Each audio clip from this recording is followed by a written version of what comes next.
Hello. Do we have major feedback here? Hi. Good morning, everybody. Welcome in. It's what is happening? We have Hello. We have issues. here. Hi. Good Oh, morning, I see everybody. what's going on. Hold on. It's, Ah, what is happening? We have there we go. All right, I fixed it. I had my browser open. Sorry about that, folks. A little bit of tech problems this morning. My camera quit right before the show, and then I had my feedback loop. So sorry about all that. Anyway, happy Monday. We're in the last week of the ABC series. Can you believe that? We already did the whole thing. ABC's of Gambling. And we'll do a little bit of a review tomorrow, or not tomorrow, but Thursday. We'll do like a little series in review kind of thing. But ahead of that, we're going to start thinking about what's happening next, right? So next up, I'm going to continue the ABC's theme. I think it's kind of cool, and I'm enjoying it, and hopefully you are too. But I'm going to put a poll question out here, and I'll let it run for the morning here, and we'll do it again tomorrow. But let me know. It should be live now on the chat. What do you think you want to see next on the ABC series? So we just did ABCs of Gambling, which it kind of turns out that the ABCs of Gambling is pretty much the ABCs of your psychology. As I did this series, you start finding out that most of these things is not. There's some things that are about the games, but honestly, it's about you find yourselves gravitating towards like, let's find ways to not get our ass kicked. Let's find ways to win. And it always comes down to like mental stuff. But now we can really get into like the ABCs of craps, the ABCs of blackjack, and really get out of the mental stuff for the most part and just dive into like how the games work. And I think really I could do like a how do I say this right? Because the ABCs of craps could really be like foundational, like basics, blackjack 2 basics, ABCs, and you could do it again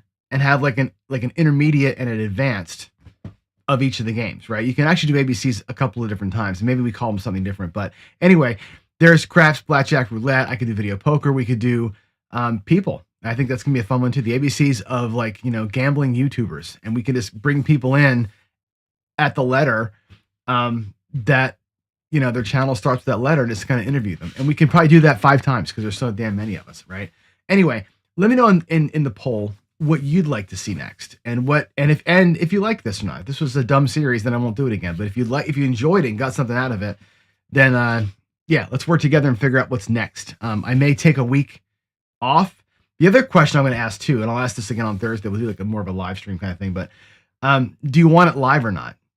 Because I considered doing this whole series, just pre-filming the whole thing and just putting the videos out of the letter versus the morning, this banter back and forth thing, the questions and answers at the end, and making the live show something different, having the ABCs kind of their own standalone little deal. I don't know. You tell me what you like better, and that's how we'll kind of push it forward. So, all right, let's hop on in and really lean in a little bit to what we're doing. And if you're new to the show, then you probably hopefully know this by now, but we're doing a series on the ABCs of Gambling. And the reason why this series exists, the reason why my channel exists, the reason why I made myself a YouTube personality is because I give a shit about this stuff right here. I care about not finding the secret sauce to win. I enjoy finding the secret sauce. I like tinkering, as you know from my old craps channel. I love to tinker.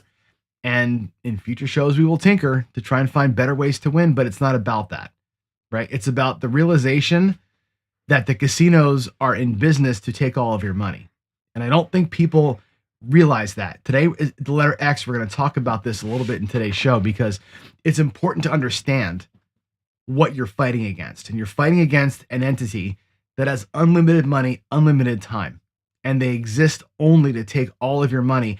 And God forbid you get an edge, they will ban your ass, period, right? Or find a way to make what you're doing that can actually beat them not happen, i.e. no more card counting because we've gone to continuous shuffle decks. They're doing things to make it so you can't win. And you got to know that going in. Doesn't mean they hate you. It doesn't mean that it's the worst possible thing you can do with your money. It just means I want your eyes open to what you're going into. And when you go into this thing, we want to fight. We want to go in there with something that can help us through the battle, right? And I use this acronym, the bridge that David at Casino Quest came up with, and I love it, right? It's your bankroll. It's understanding your appetite for risk Can you identify when it's time to lean into something good or bug out when it's bad? Do you have discipline to make that happen when it shows up? Do you set goals and stick to them? Do you have rules of your own? Right? Do you keep your emotions in control? These are the things, I think, that make us different. And I say us, I mean us, this group of people that are watching me live today, that have watched the videos and comment on them. What makes us different from the average regular recreational gambler is that I think we're starting to understand how important these things are. And we're losing less when we go, and we're winning more consistently when we do, because we're okay with leaving ahead. The casino does not like players like us.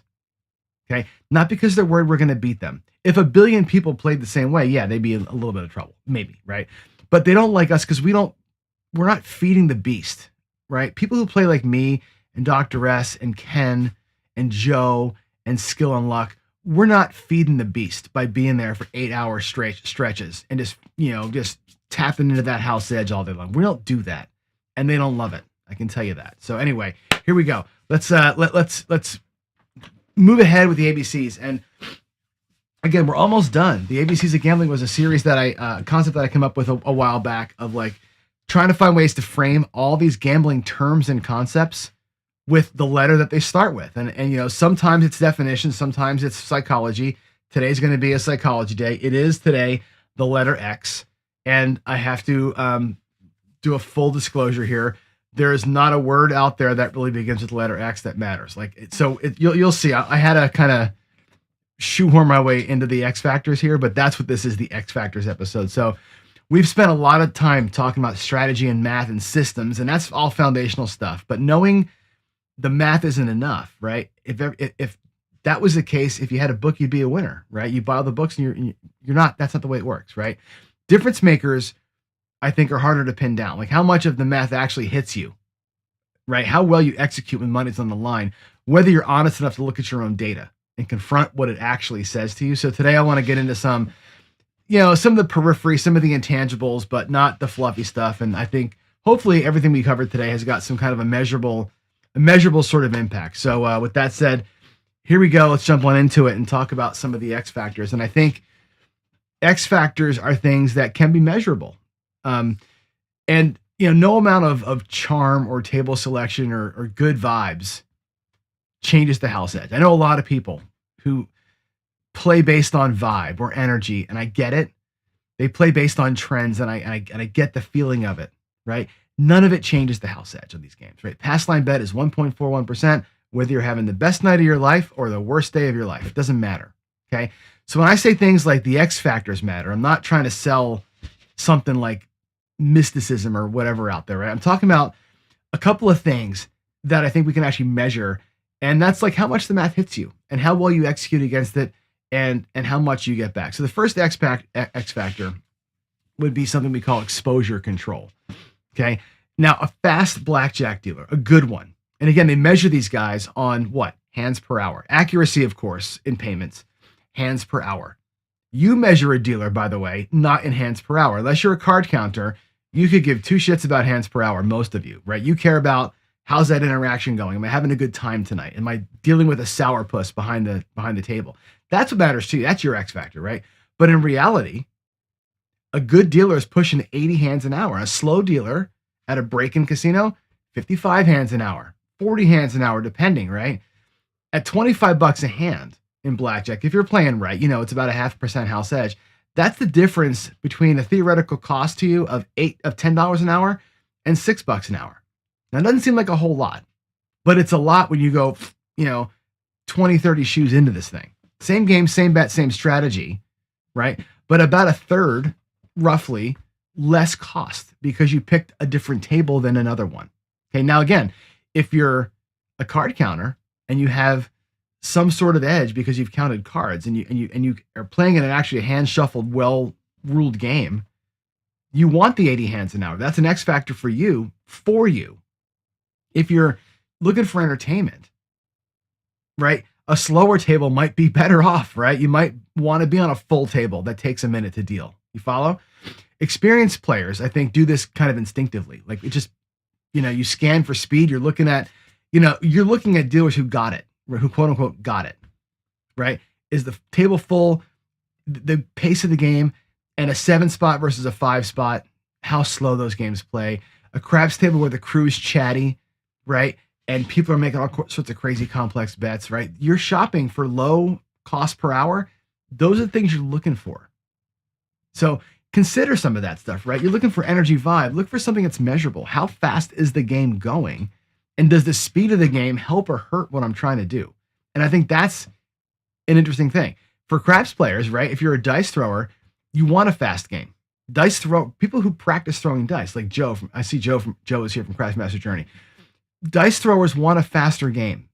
And what I mean by that is they want dealers that are good, that are paced, so that the rhythm of the game doesn't change. That's what they want. They want rhythm to a game, and a good dealers give you good rhythm.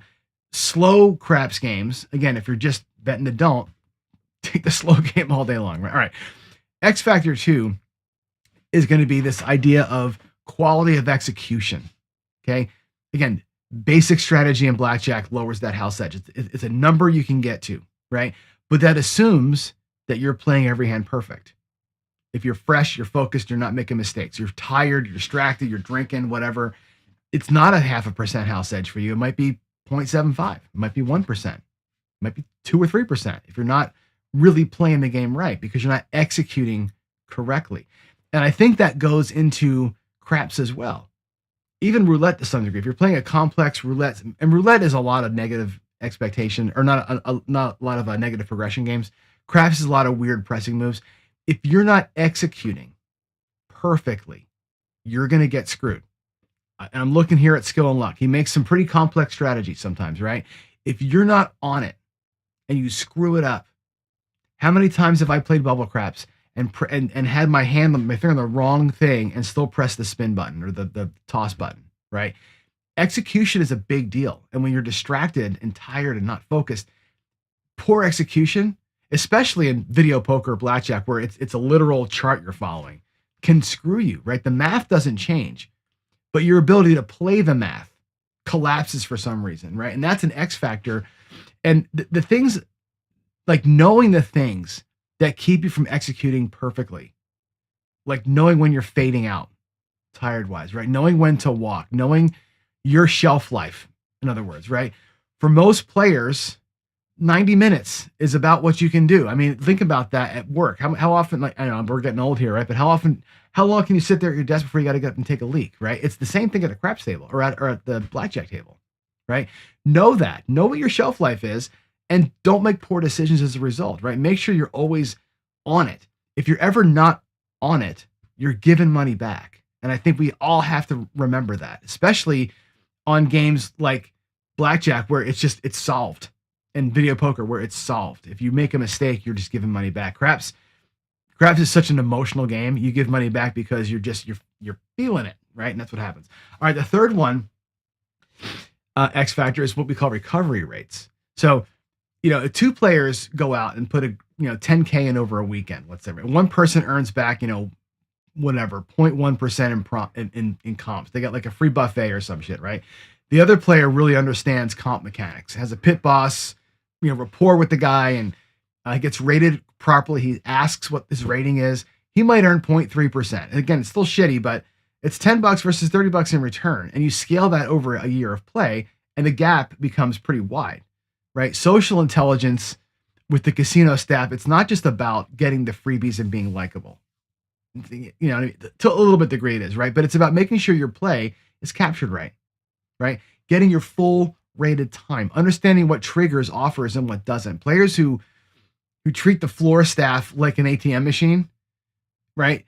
Get treated like strangers, right? Cash in, cash out, cash in, right? Players who build rapport get taken care of because the casino wants you back. We talked about this before, right? They want you there for time. They want your time. They want your ass in that seat, time on the table, right? And the selection factor rise in beneath all that stuff, right? Your experience, you're picking the right version of the game, right? You spot a 6-5 blackjack table and you keep on going, right? You find, easy Bach and you keep on going, right? They find the table with the better rule set for them. They notice when a promo, multiplier weekends, whatever, shifts the math in their favor. You get a 10x promo weekend and you're playing video poker, right? Where you can get the house edge down to 0.3% and you're 10x weekending it. Guess what? That's a positive EV weekend for you. You got to think about that kind of stuff, right? It's not luck, right? It's pattern recognition built over time. And it helps you determine which house edge you're playing with or against in a given weekend. So these X factors don't change the math, right? They just change how much it hits you and how well you play against it and how much you recover, right? It's not really a facade. It's the difference between $15 an hour and $7 an hour given up to the casino. And that's a lot of it's a big difference. When I say the casino's there to bankrupt you, don't help them. Don't give them a hand, right? These aren't magical things. They're measurable things. So control your exposure rate, protect your execution quality, and maximize the recovery you get back from comps. And the house, their edge is fixed, of course, but everything else around that is up to you. So that's number one. Number two for X today is expectation. And let's really talk about this. Every blown bankroll starts the same. Wrong expectations. It's not necessarily bad strategy. It's not necessarily bad luck. Those things matter. But bad expectations create bad emotions, and that creates bad decisions. Again, here's another one of these things where it's a psychological thing, right? What do you actually expect from a negative EV game? And every game in the casino, except blackjack with a perfect rule set and a perfect card counting, is a negative EV game. Every single one of them. Okay? Most players walk in expecting to win. You've practiced your YouTube stuff. You've seen what we do. You're playing games where you have a mathematical disadvantage against you, and you're playing against an enemy that has unlimited money. And I've said this before in the Risk of Ruin. Go watch our Risk of Ruin episode. I've talked about this.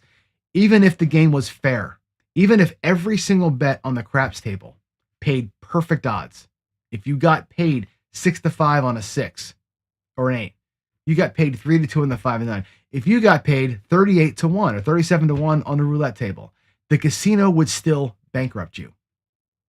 You got to realize that. Even though the games are negative, even if they were even expectation, you would still have to expect to lose when you walk in because you're not fighting a fair fight.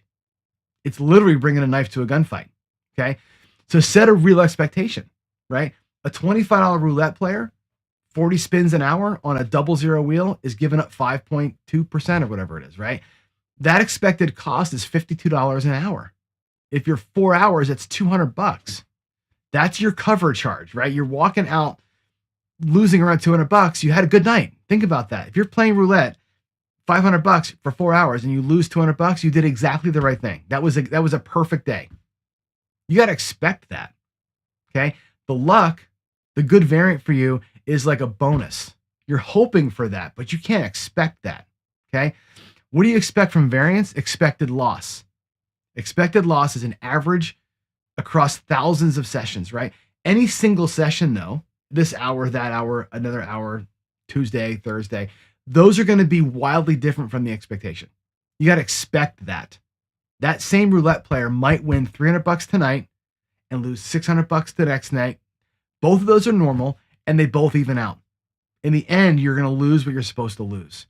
So a quick way to kind of frame your range is take your expected session loss, that let's say $200 for whatever the roulette player, right? Multiply it by 10 in both directions. Okay. The roulette player expects to lose about $210 in 4 hours. And anything between winning $2,000 and losing $2,000 is about the neighborhood you can expect to be in with variance. That's what variance does to you, right? Over 10 sessions, you'll be somewhere within up $2,000 and down $2,000. If you're inside that window, you're okay. That's where you should be, somewhere in that window. Hopefully, the variants are good for you in that 10 session period and you're more on the upside. But you got to remember that the expectation is you will lose X. Take your house edge, multiply it by your bet size, your time per hour, and your number of hours and the resolutions per hour. You know what your expected loss should be. Know that number before you go. Track your sessions, and if you're within range, 10x up, 10x down, you're exactly where you should be. That's all I got to say on that. Do that math, all right? Now, what do you expect from yourself? Okay? Your brain is going to lie to you. Expect yourself to lie to yourself. Your brain will lie to you. Okay? The losing sessions in a row, a couple in a row, Your brain tells you that you're due for a win. You're not, right? A big win says you're on a roll. You're not. A bad beat and it says, bet bigger to get it back. That's tilt. The most expensive emotion in gambling, right? Every session, try and set behavioral guardrails. Play for X hours. I'm going to lose X dollars. Whatever comes first, I'm going to win X dollars, or that's it. I don't increase after a loss. I take a break every 90 minutes. I pee when I have to pee, right? This, and literally, how many times have you sat at a craps table and it's great and you got to take a leak and you're there for an extra hour, right? I mean, take a break, guys. It's not that big a deal. Expect misbehavior. Expect yourself to misbehave, but build the fence in advance so there's nowhere for it to go, right? Take those short little resets. Those 30-second resets are okay. Take a hand off at the table. Just sit one out, right? You don't have to bet on every shooter. There's those little respites that you take are important to get the reset. And the reset keeps you, okay, now I'm back, right? Expect yourself to be good. Expect yourself to be on task. Set your expectations high. I always tell my kids this, right? If you set the bar low, big fucking deal when you cross it, right? Set the bar high. Like, I want my boss's job. And I love my boss. He's a great guy. I want his job, right? I want to own Casino Quest. Let me just say it out loud so David can hear it. My expectation of myself is to build something so fucking good that it sells so much that I can buy him out at some point. That's my expectation. My expectation is not to build a really cool fucking blackjack game. You follow me? And I do that in my life. I do it at the tables too. I think you should as well. Have that bar set high for yourself. And if you don't set the bar high and you don't understand what your expected loss ought to be, what your range ought to be, and you don't understand what you can expect, the wild swings from variance, you're setting yourself up for massive failures. All right. So the experience, another X word, I can teach you all this stuff. I can teach you blackjack strategy. We can do a video poker series, right? We can have skills that we use to memorize everything. And in a weekend, you can lock it in. Okay. But you still need years to become a good gambler, because there's a gap between knowing what to do and doing it with money. And I know there's people out here in the chat, and I want you to raise your hands, guys, and back me up on what I just said. Okay. You can know what to do, but doing it with real money is different. And I know that I've had matter of fact, I was watching the Color Up podcast the other day, and it came up in chat. How often do you guys actually play with real money? Because and I get accused of that too. We're pontificating all the time. And how often do you put your money on the line, right? That's a real thing, right? Knowing what to do, being a YouTuber, Jimmy, that has all the perfect strategies, and actually doing it with real live money is a whole different ballgame. And the experience will tell you what books can't, what the math guys can't tell you, right? The book can tell you, play the pass line with max odds. It's the best bet in the casino. Experience tells you that you'll freeze up. You will go into a rest if you have a $50 pass line bet because you've pressed things up, and max odds on that looks like 250 at some casinos. You'll freeze when that happens.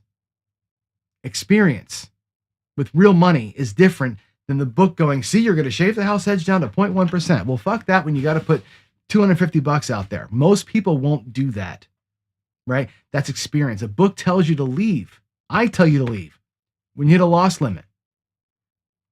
You can say, yeah, John, that's great. I can totally do that, right? And then you get out there and you're like, bought him for $1,000. I'm down 300 and I have money, but I set this loss limit. But you know what? And that's when your problem starts.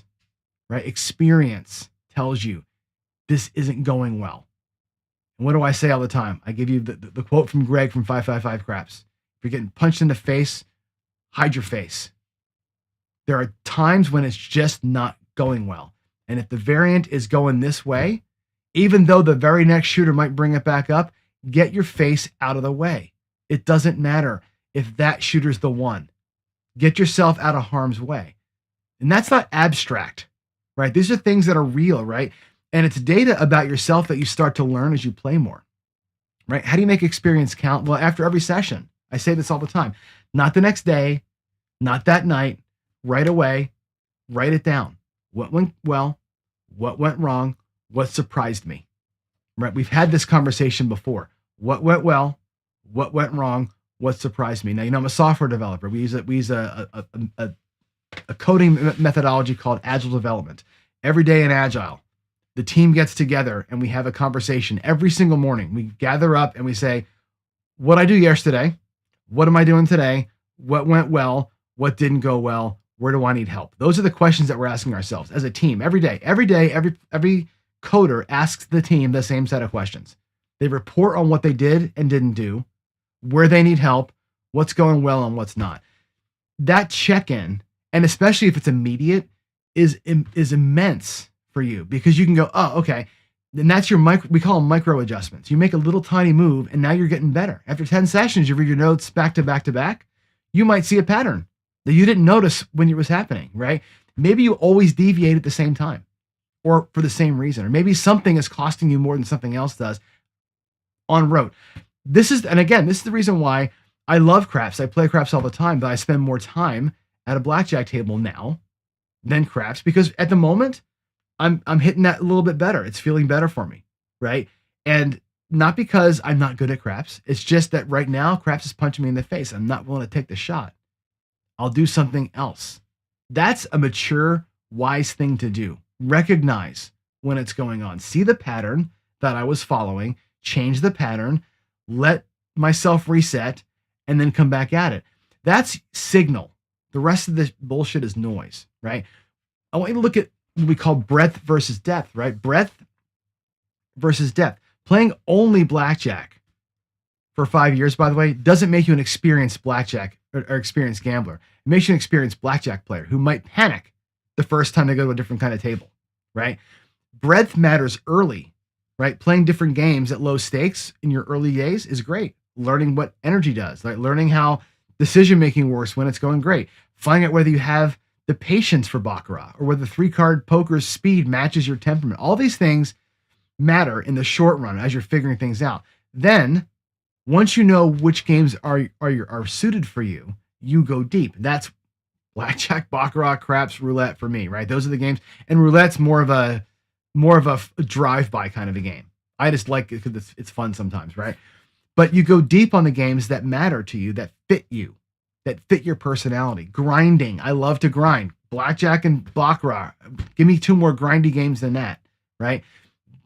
After 100 sessions, you start seeing signal come out, right? You start 200 sessions and you start knowing your win rates and your real weaknesses and which conditions are costing you money, right? So the experience can be a trap sometimes, right? 10 years at the tables means nothing if you're on autopilot, right? Experience without reflection is repetition. I'll say it again. Experience without reflection is repetition. That means writing shit down and understanding what you just did. Asking those questions of yourself. What went well? What didn't go well? What surprised me? If you play 2 years, you're wide awake and you're tracking everything and you're reviewing your play, you'll destroy the player. With 20 years of, I've been doing this forever, I got it wired. Time at the table is the raw materials of it, right? What you do with it determines whether it becomes experience or habit. And you can apply that anywhere in life. You look at like contractors or like landscape people. You can be doing something for 20 years and still suck at it. Experience time does not equal perfection. So, all right. Next, let's talk about exceptions. And we know that every rule in gambling, probably, I'd say be absolute. It's not every rule, but most rules in gambling have exceptions. Knowing when rules bend can separate you from being a textbook player to kind of a sharper player, right? So, for example, video poker says, hold a low pair over a 4-card flush draw on a jacks or better machine. That's correct at standard pay tables, right? But if you're on a double-double bonus machine where the 4 aces with the kicker pays 2,000 coins, your strategy shifts, right? Certain low pairs become more valuable because the premium payouts change. You change the EV. Same hand, different game, different correct play. So you got to know that kind of stuff, right?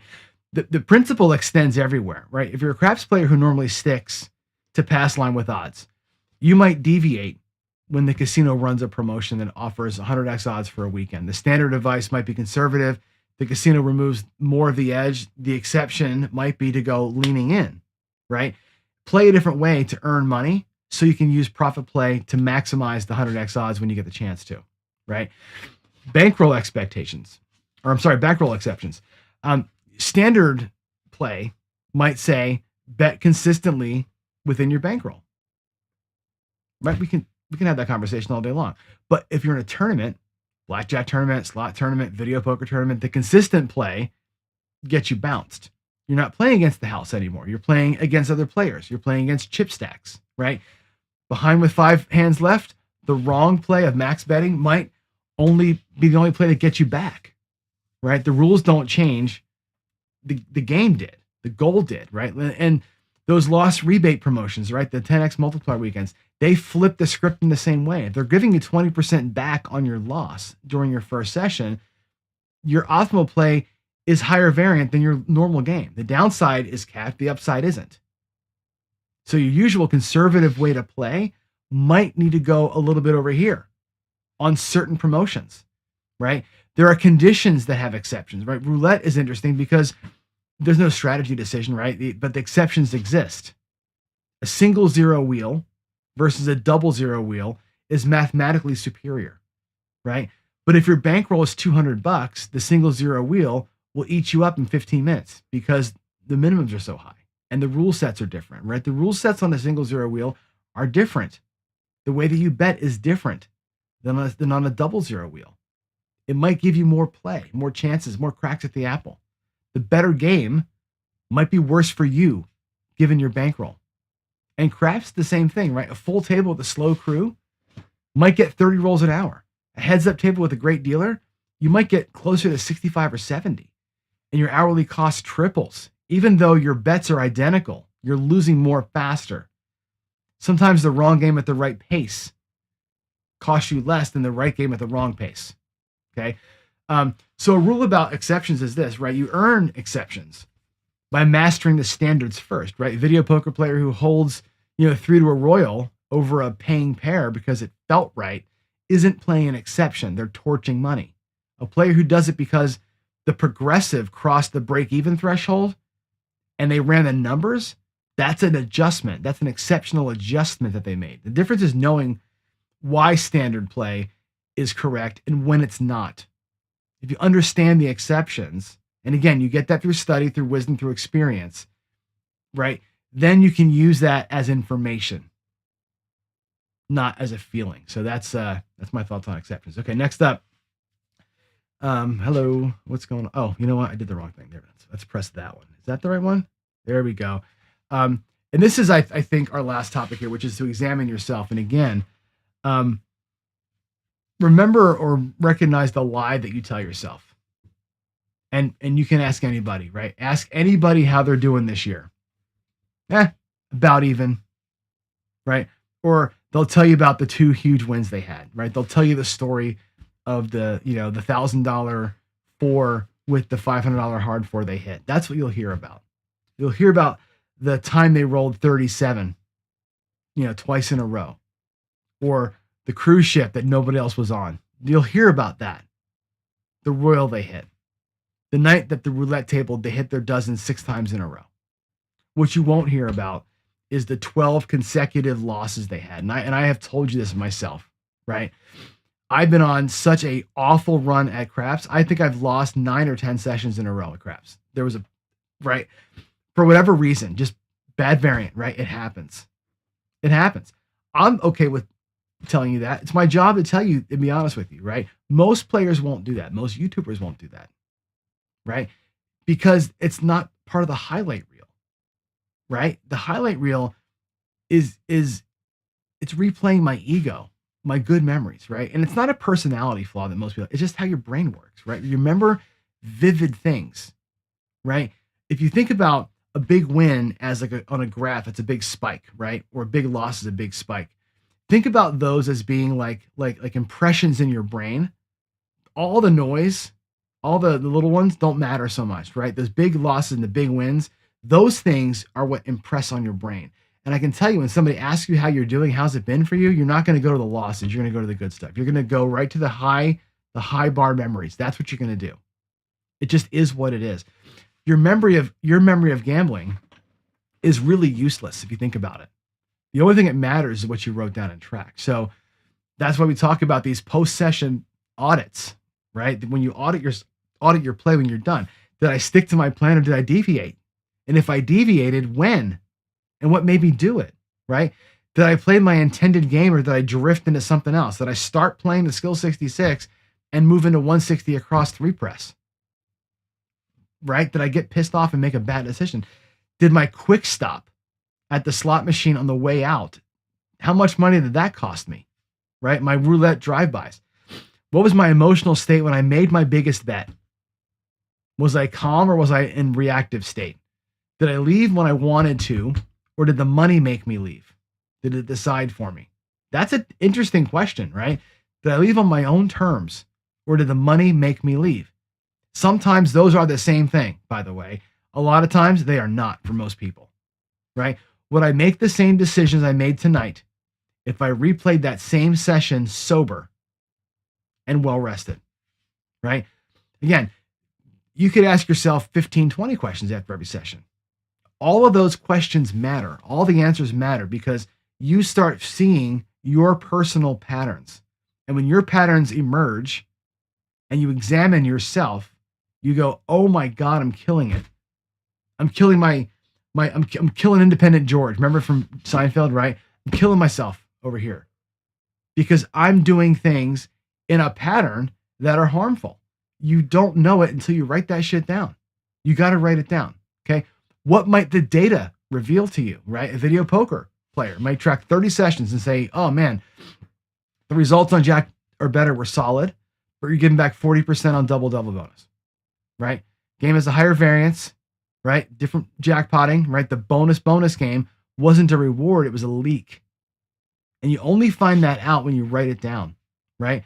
Craps players, right? Track your hourly result and found out maybe that 90 minutes was great. And after 90 minutes, it just falls off. Not because the dice changed or because the trend changed. It was because discipline changes a lot of times, right? You start pressing bets a little more crazy.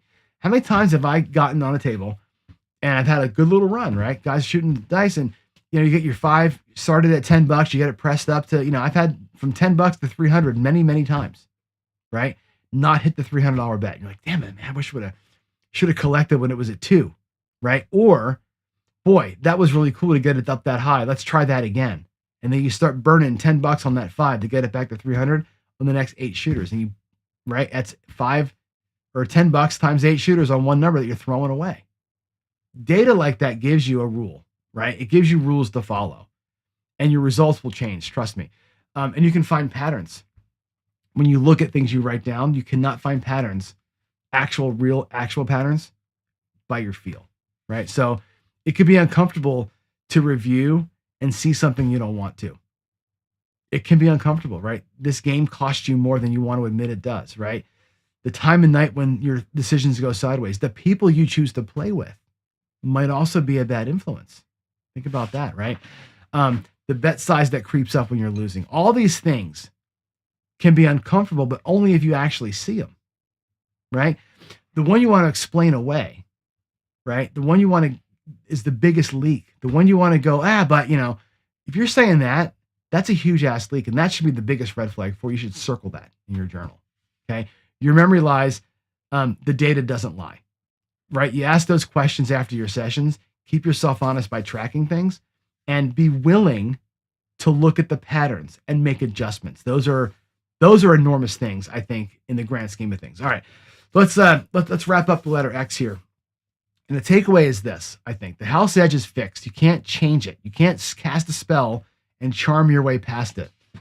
But how much that edge hits you depends on how clean your execution is, how honest you are with your own data. That's all on you. The gap between a player who manages those things and doesn't is enormous. Control your exposure, track your sessions, ask the questions of yourself immediately post-session. Look at the patterns you don't want to see. That's where the opportunity is for you. Not in something new, not in some new YouTube system, not in a hot streak, but somewhere in the mirror. Look in the mirror. All right. We have 2 letters left, Y and Z. Y, we're going to talk about you and your game. So again, a little more a little more tomorrow into the personality, emotional, that kind of stuff. So, all right, let me go. I got a few minutes here. We'll do some questions and we'll take a look at what is being chatted about out there. So, Quill, Skillluck says, give us a Nexus update. So the Nexus update is this. We have roulette. The roulette game is completely finished. It's a badass roulette game. It literally, the game plays like a real game. Now, and it's a video game, but like little things, like when you lose, the bets are taken in the right order. The way that it shows you your wins, all the things that you would do, there's a lockup feature. It all works just like a real table.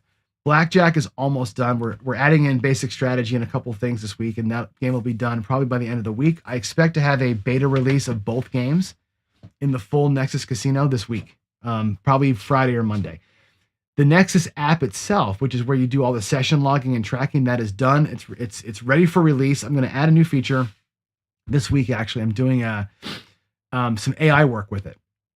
So it'll take all of your session data, all these, and again, the session logger asks you these questions that I'm talking about.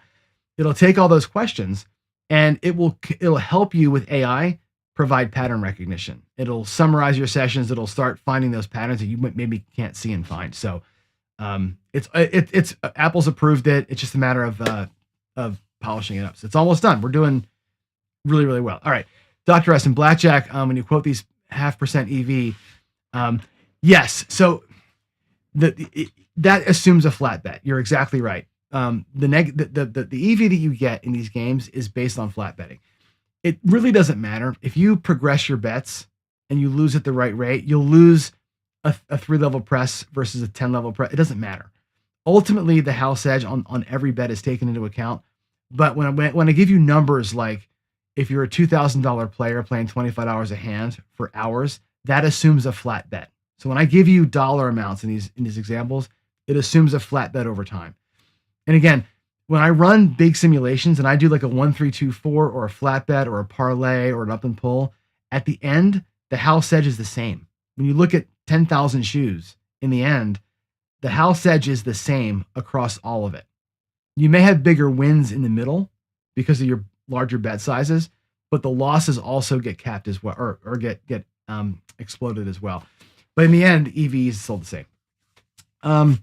Let's see. What did I think of the safety discussion last? I actually liked that discussion last night, Scott. I enjoyed the talk. You know how I feel, right? I do not like to hedge. I don't like to devalue a bet.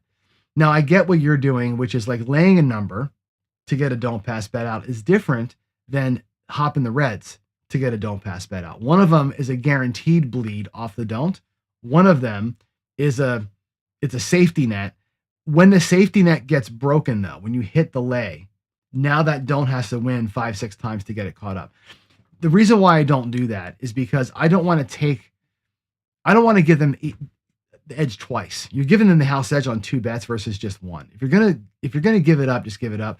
And the comment that I made last night was, if the don't pass bet, let's say it's 25, and you're so scared to lose the $25 that you're going to use in any red, hop in reds to cover it, or you're going to lay the 9 for 30 or 40 to cover it, or lay the 6, some people do, for $30 to cover it. If that $25 is so impactful that you have to do something to protect it, the $25 is too big for you. And that's the rule I want y'all to live by. If your bets are so big that they give you agita and you got to protect them, the bet's too big, go to a smaller bet. Go to Bubble Crafts and do a $5 clean don't pass bet and let that great bet do its job for you versus going to a regular table and doing it at a quarter. I think bet sizing relative to your risk profile and in your brain, that's an important piece that people forget about. And I think that's what drives folks into making complex things that are unnecessarily complex. All right. But the discussion was great because there was all sorts of talk about it.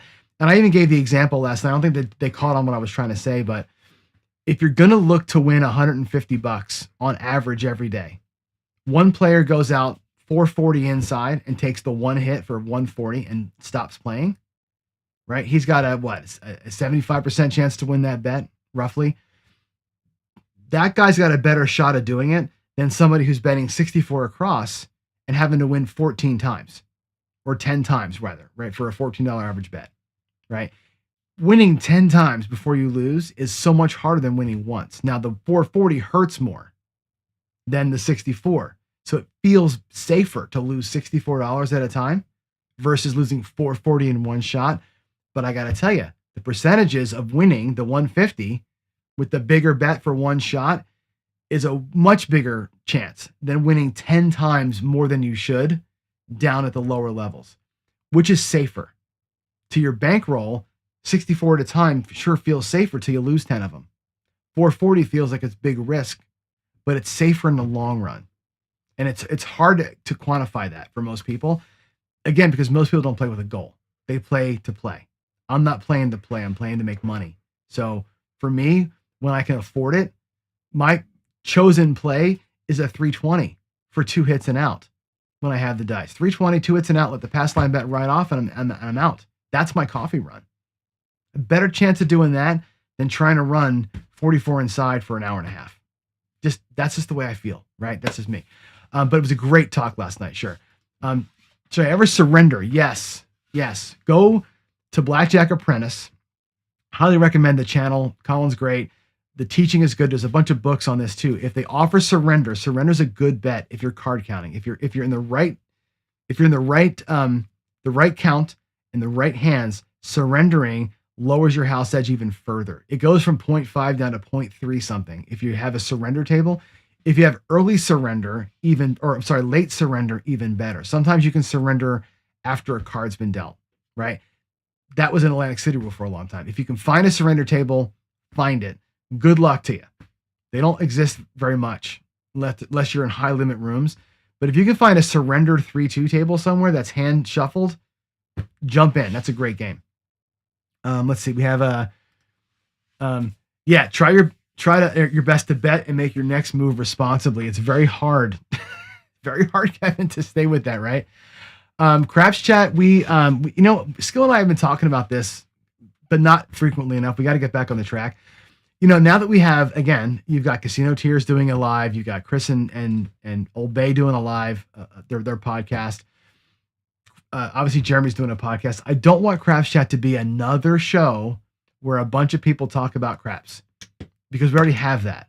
So if we're going to do that show again, I'm pushing really hard for a format change. And I've given Skill an idea that we have to really think about. But I think a format change on that show is required to make it impactful.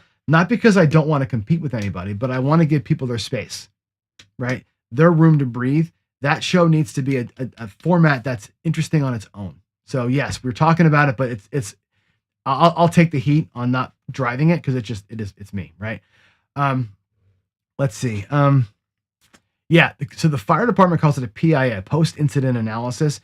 In software development, we call it an RCA, root cause analysis. What's good, what's bad, how can you improve, right? Those are the things that you go through. And Kevin, tell them, you're a firefighter. How important is it to do that? When you do that, you learn so much, especially if you take what you learned and apply it. It's amazing. Next Crap Cruise meetup, I don't know. There's supposed to be one in February that I can't go on. We have too much with work. I can't do it. I'm going on a cruise out of LA in June for my daughter's birthday. I don't know when else I'm going to travel besides Biloxi. I don't know yet. I got to figure out this year coming up. I got to figure out. Money's tight. We're in the middle of this big software project. So there's a lot of sweat equity going into this thing. So I can't just go flitting around the country and gamble like I want to until we get the Nexus thing launched. So yeah. All right, guys, that is it. I love this one. Expectations. I expect to have a good time, win or lose. That's a great attitude. All right. I'm out, guys. You'll have a great Monday. I'll talk to you tomorrow with letter Y and then letter Z on Wednesday. And then Thursday, we'll do a recap. Friday, I'll probably take off. We'll see. In the meantime, love you all. God bless. Thanks for all the comments. Thanks for everything you pour into me. It really drives me every morning. That's why I get up in the morning to do this show. It's because of y'all. So I appreciate every one of you. Thank you. Have a great day. Bye.